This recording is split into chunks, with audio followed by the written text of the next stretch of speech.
नमस्कार दोस्तों, स्वागत है आप सभी का हमारे जेएस के भक्ति एनआर चैनल पर। आज हम हनुमान जी के बहुत ही प्रसिद्ध मंदिर के बारे में बतलाएंगे। यह मंदिर राजस्थान के दौसा ज़िले में स्थित है। जी हाँ, आप दौसा ज़िले का नाम सुनकर तो आप समझ ही गए होंगे कि यह मेहंदीपुर बालाजी के हनुमान मंदिर के बारे में बात कर रहे हैं हम।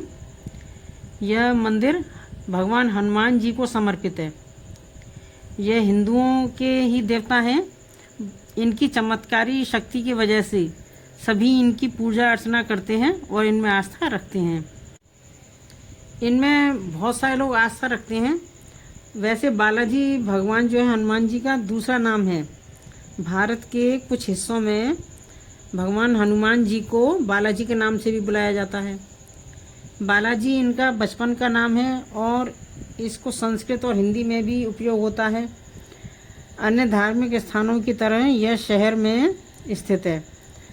बालाजी की मूर्ति में छाती के बाईं तरफ एक छोटा सा छेद है, जिसमें से हमेशा कहते हैं कि पानी की एक पतली धारा सी बहती रहती है। वहाँ के जो महंत हैं या पुजारी हैं, वह इस पानी को एक टैंक में इकट्ठा करके भगवान बालाजी के चरणों में रखकर फिर प्रसाद के रूप में लोगों को बांटते हैं और इसे लोग प्रसाद की तरह लेते हैं। राजस्थान के और विशेष रूप से तो दौसा ज़िले के आसपास के दौसा ज़िले के लोग इस मंदिर में बहुत आस्था रखते हैं। वहाँ के स्थानीय लोग तो रोज़ ही मंदिर में दर्शन करने के लिए जाते हैं और जो भी कष्ट होता है वहाँ के महंत को बताते हैं। महंत उनको उपाय बताते हैं और उनको सही सलाह देकर उनका इलाज करते हैं। महंत लोगों की तकलीफ़ों को सुनने के लिए रोज़ मंदिर में बैठते हैं। अब यदि देखा जाए तो इस मंदिर की बनावट परंपरागत राजपूत वास्तुकला से प्रभावित है। मंदिर में 4 प्रांगण हैं। पहले 2 में भैरव बाबा और बालाजी की मूर्ति है और तीसरे और चौथे में दुष्ट आत्माओं के सरदार प्रेतराज का प्रांगण है। जो लोग दुष्ट आत्मा से परेशान होते हैं वे यहाँ पूजा करते हैं। लोगों को यह मंदिर अपनी कलाकृति की वजह से भी आकर्षित करता है। इसके आसपास का मनोरम दृश्य और अद्भुत वास्तुकला इस मंदिर की पहचान बन गई है। यह वहाँ की संस्कृति और सादगीपन को बहुत ही भव्य तरह से राजस्थान को प्रस्तुत करते हैं। हजारों लोग इस मंदिर के दर्शन करने के लिए रोज आते हैं। दोस्तों, इस मंदिर का इतिहास काफ़ी पुराना है। मंदिर का इतिहास लगभग 1000 साल पुराना है। इस मंदिर के पीछे एक कहानी बताई जाती है कि एक बार मंदिर के पुराने महंत, जिनको लोग घंटे वाले बाबा जी के नाम से भी जानते हैं, उन्होंने एक सपना देखा जिसमें उन्हें 3 देवता को दिखाई दिए, जो कि बालाजी के मंदिर के निर्माण का पहला संकेत था। वहाँ जगह जंगली जानवर और जंगली पेड़ों से भरा हुआ था। अचानक भगवान प्रकट हुए और उन्होंने महंत को आदेश दिया कि वे सेवा करके अपने कर्तव्य का निर्वहन करें। फिर वहाँ पर पूजा अर्चना शुरू कर दी गई और फिर बाद में 3 देवता वहाँ स्थापित हो गए। यह मंदिर भारत के उत्तरी हिस्से में बहुत प्रसिद्ध है। इस मंदिर की देखभाल महंत जी के द्वारा की जाती है। इस मंदिर के पहले महंत गणेशपुरी जी महाराज थे।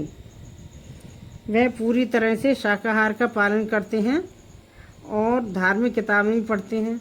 बालाजी मंदिर के सामने स्थित सियाराम भगवान का मंदिर बहुत ही भव्य और सुंदर है। मंदिर में स्थापित भगवान की मूर्ति बहुत ही मनोरम है। शनिवार और मंगलवार को इस मंदिर में विशेष रूप से पूजा होती है और भोग भी लगाया जाता है।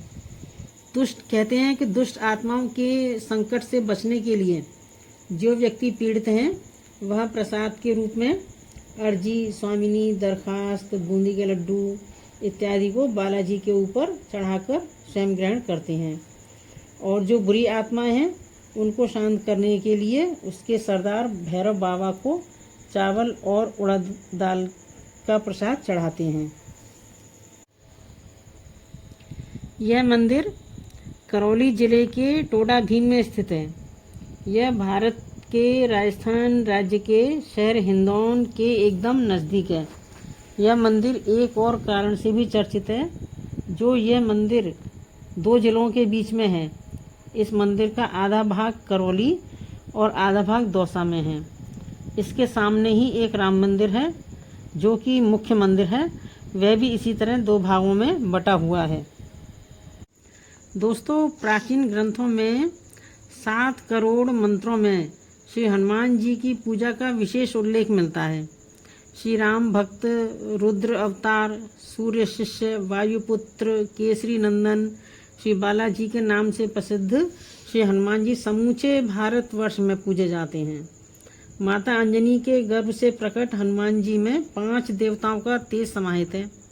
अजर अमर गुण निधि सुत होहु, यह वरदान माता जानकी जी ने हनुमान जी को दिया था। स्वयं भगवान श्री राम ने कहा था, इसके सुनि कपि तोहि समान उपकारी, नहीं को सुर नर मुनि तनुधारी। बल और बुद्धि के प्रतीक हनुमान जी और राम और जानकी के अत्यधिक प्रिय हैं। अतुलनीय बलशाली होने के कारण ही इन्हें बालाजी की संज्ञा दी गई। सभी भक्त अपनी अपनी श्रद्धा के अनुसार अलग अलग देवी देवताओं की उपासना करते हैं, परंतु इस युग में भगवान शिव के 11वें रुद्र अवतार श्री हनुमान जी को सबसे ज़्यादा पूजा जाता है। यही कारण है कि हनुमान जी को कलयुग का जीवंत देवता भी कहा गया है। वैसे संपूर्ण भारतवर्ष में हनुमान जी के लाखों मंदिर हैं, परंतु कुछ मंदिर अपनी विशेषता के लिए प्रसिद्ध हैं, जहां जनसमूह का सैलाब उमड़ता है। ऐसा ही एक मंदिर राजस्थान के दौसा जिले में मेहंदीपुर स्थित बालाजी का चमत्कारिक मंदिर है। यह मंदिर 2 अत्यधिक सुंदर पहाड़ियों के बीच में घाटी में स्थित है। इस कारण घाटा मेहंदीपुर भी कहलाता है। मंदिर करीब 1000 साल पुराना है। इस मंदिर में स्थित बजरंग बली की बाल रूप मूर्ति किसी कलाकार के द्वारा नहीं बनाई गई, बल्कि यह स्वयंभू हैं, यानी स्वयं प्रकट हुए हैं।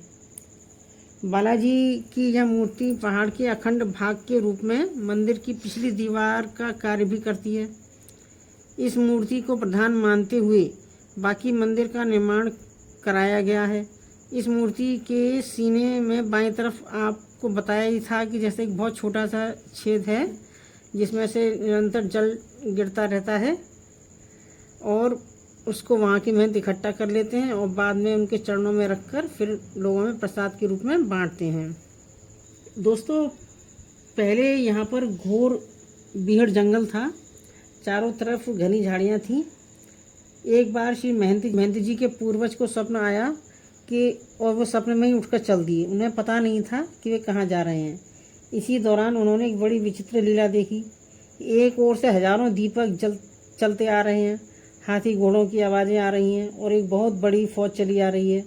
उस फौज ने श्री बालाजी महाराज की मूर्ति की 3 प्रदक्षिणाएं की और फौज के प्रधान ने नीचे उतरकर श्री बालाजी महाराज को दंडवत प्रणाम किया। तब जिस रास्ते से वे आए उसी रास्ते को चले भी गए। गोसाई जी महाराज चकित होकर यह सब देखते ही रह गए।